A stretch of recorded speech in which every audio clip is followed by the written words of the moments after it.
Calaveras had never let him down. Yeah, of course I can make it work better. But when Renato explained about the strings, Calaveras grew thoughtful. Oh, strings, you say? Well, the Arcana do speak of the ties that bind the world. He drew many intricate symbols in the dirt. Yeah, so, according to my calculations, each time you fire, I'm afraid there's a 1 in 128 chance you'll destroy the universe. That's pretty good odds. That's like rolling, 21 dice and they all come up 6. What are the odds of that? What? No! It's more like 2.716s in a row. Anyway, with those odds, it won't happen if I use it just once. Yeah, no, that's not right. Each time you use it... Okay, look, just don't use it ever. All right, I guess. As he sailed away from the mountains, Renato could see clouds darkening. Rain? No. Ships. Imperial ships, swarming thick as bees. This was it. The big battle. They could not afford to lose this one. What if it did not go well?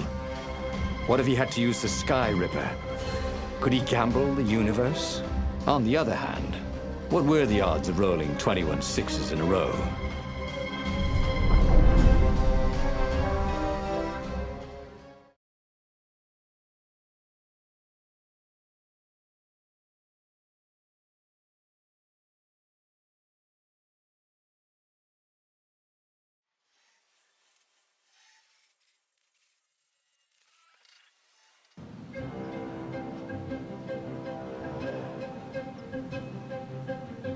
The battle was not going spectacularly well. What had the rebels been thinking? They'd been thinking he would bring the skyripper, or the Iblis stone, or that he'd sideline Zenobia somehow, or turn her. Couldn't he use the skyripper just once? After all, if chances were 1 in 128, that meant he'd for sure be okay the first time. They'd get worse each time he used it, but the first time would be okay, right? He wasn't sure that it was right. So he didn't fire the skyripper. He just brought it along, in case.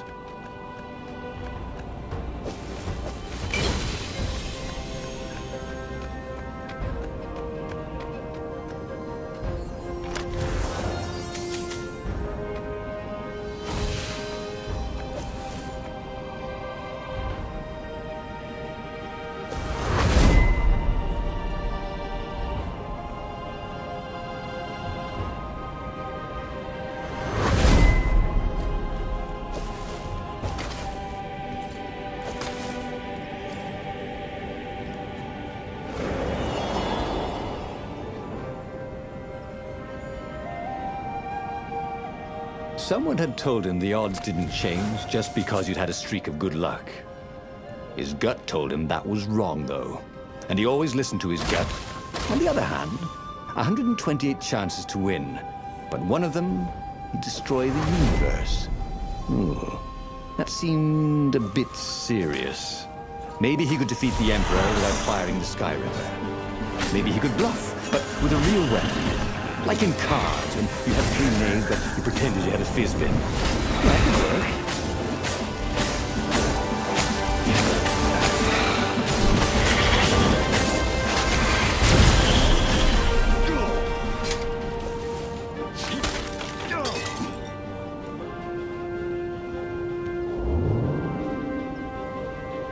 work. Imagine getting a horse up in one of these things. He would be cursing a blue streak.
He set up the skyripper and let it warm up.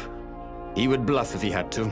Zenobia came out, flanked by a very daunting platoon of ravens. "You won't actually use that," she said in that annoying, "I know everything because I'm a cat and you know nothing because you're just a fox" voice she had. "Oh, I know the odds." "Good, because there's a real chance you could destroy the universe." "No, not the first time I use it.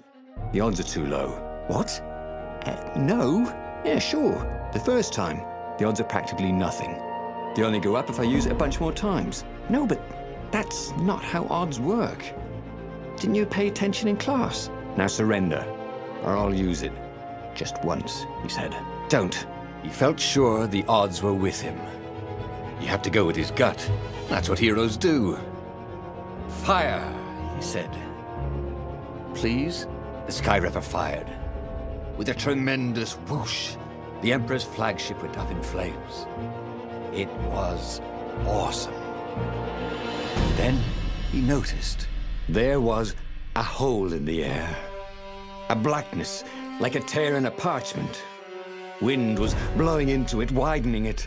It grew larger and even larger. Crates fell upwards into it, and the world itself seemed bent, like the reflection on a curved mirror, as it poured into the ravenous hole. 1 in 128.